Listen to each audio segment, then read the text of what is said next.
ರಥಸಪ್ತಮಿ ಸೋಮವಾರದಿಂದ ಶನಿವಾರ ಸಂಜೆ 6 ಗಂಟೆಗೆ.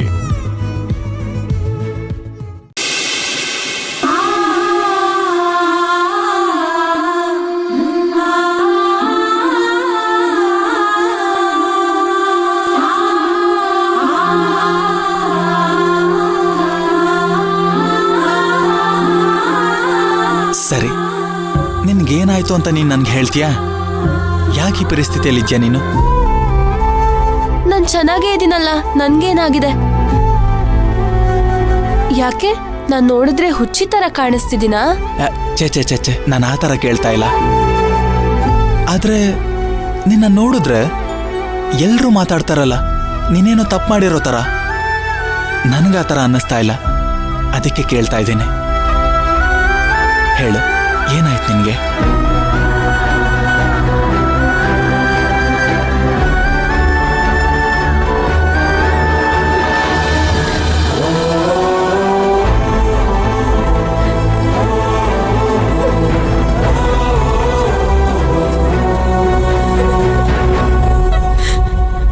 ಅದು ಒಂದಿನ ಸಂಜೆ ನಾನು ದೇವಸ್ಥಾನಕ್ಕೆ ಒಬ್ಳೆ ಬರ್ತಿದ್ದೆ. ಅಲ್ಲಿ ನಮ್ಮೂರ್ ಜಾತ್ರೆ ನಡೀತಿತ್ತು. ಬೇರೆ ಊರಿಂದ ತುಂಬಾ ಜನ ಬಂದಿದ್ರು. ಇದಕ್ಕಿದ್ದಾಗೆ ನನ್ನ ಎದುರುಗಡೆ 4 ಪೋಲಿ ಹುಡುಗರು ಬಂದು ನಿಂತ್ಕೊಂಡ್ರು. ನಾನ್ ಜೋರಾಗಿ ಕಿರ್ಚೋ ಅಷ್ಟ್ರಲ್ಲಿ ನನ್ ಬಾಯಿಗೆ ಬಟ್ಟೆ ತುರ್ಕಿ ಕೈ ಕಾಲು ಕಟ್ಟಾಕಿ ಎತ್ತಾಕೊಂಡು ಹೋಗ್ಬಿಟ್ರು.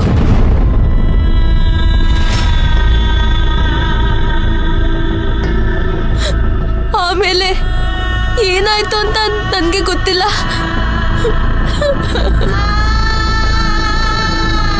ಮತ್ತೆ ಆ ಹೆಂಗಸು ನೀನು ಲವ್ ಮಾಡಿ ಹುಡ್ಗನ್ ಜೊತೆ ಓಡ್ ಹೋಗಿ ತಪ್ಪು ಮಾಡ್ಬಿಟ್ಟೆ ಅಂತ ಹೇಳಿದ್ಲು. ಅವ್ರವ್ರೇ ಮಾತಾಡ್ಕೊಂಡು ನಾನ್ ಮಾಡ್ದಿರೋ ತಪ್ಪನ್ನ ನನ್ ಪ್ರೀತಿಸಿರೋ ಹುಡ್ಗನ್ ಮೇಲೆ ಆರೋಪ ಹಾಕಿ ಊರಿಂದ ಬಹಿಷ್ಕಾರ ಹಾಕಿದಾರೆ ನನ್ನನ್ನ. ನಾನ್ ಏನ್ ಹೇಳ್ತೀನೋ ಅದನ್ನ ಯಾರು ಸರಿ ಕೇಳಿಸ್ಕೊಂಡಿಲ್ಲ ಅಣ್ಣ. ಒಂದ್ ಹುಡ್ಗನ್ನ ಮನ್ಸಾರೆ ಪ್ರೀತಿಸಿದಿಕ್ಕೆ ಅವ್ರ ಮೇಲೆ ತಪ್ಪು ಹೊರಿಸಿದ್ರು. ನಾನ್ ಯಾವ ತಪ್ಪು ಮಾಡಿಲ್ಲ ಅಂತ ಎಷ್ಟ್ ಹೇಳಿದ್ರು ಯಾರು ನನ್ ಮಾತು ಕೇಳಲಿಲ್ಲ.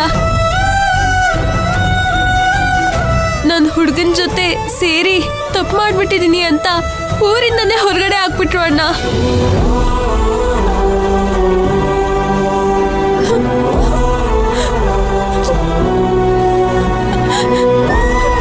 ಅಳ್ಬೇಡಮ್ಮ, ದಯವಿಟ್ಟು ಅಳ್ಬೇಡ.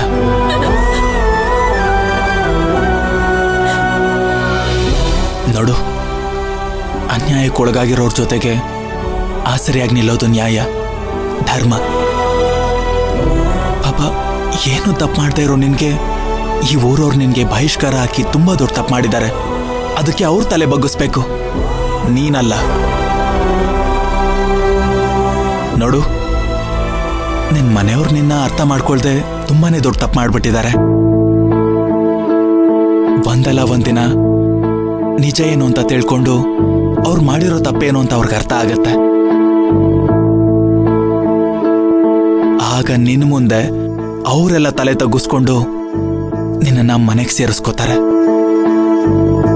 ಪ್ರೀತಿಸಿದ ಹುಡುಗಿಗೆ ಈ ತರ ಅನ್ಯಾಯ ಆಗಿದೆ ಅಂತ ಗೊತ್ತಾದಾಗ ಅವಳಿಗೆ ಧೈರ್ಯ ಹೇಳಿ ಜೊತೆಗೆ ನಿಲ್ಲೋದೆ ಒಬ್ಬ ಒಳ್ಳೆ ಹುಡುಗನ ಲಕ್ಷಣ.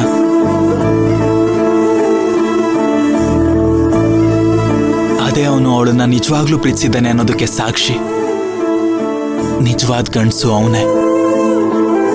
ನಿನಗೆ ಯಾವಾಗ ಏನ್ ಸಹಾಯ ಬೇಕಾದ್ರೂ ಕೇಳು, ಈ ಅಣ್ಣ ನಿನ್ ಜೊತೆಲಿರ್ತಾನೆ. ನಿನಗ್ ನಾನಿದ್ದೀನಿ. ನೀನ್ ಊಟಕ್ಕೋಸ್ಕರ ಊರೊಳಗಡೆ ಬರೋದಕ್ಕೆ ಹೋಗ್ಬೇಡ. ನಾನಿಲ್ಲಿರೋವರೆಗೂ ನಿನ್ಗೋಸ್ಕರ ಡೈಲಿ ಊಟ ತರ್ತೀನಿ. ನೀನು ಈ ತರ ಅರ್ಧೋಗಿರೋ ಬಟ್ಟೆ ಹಾಕ್ಬೇಡ.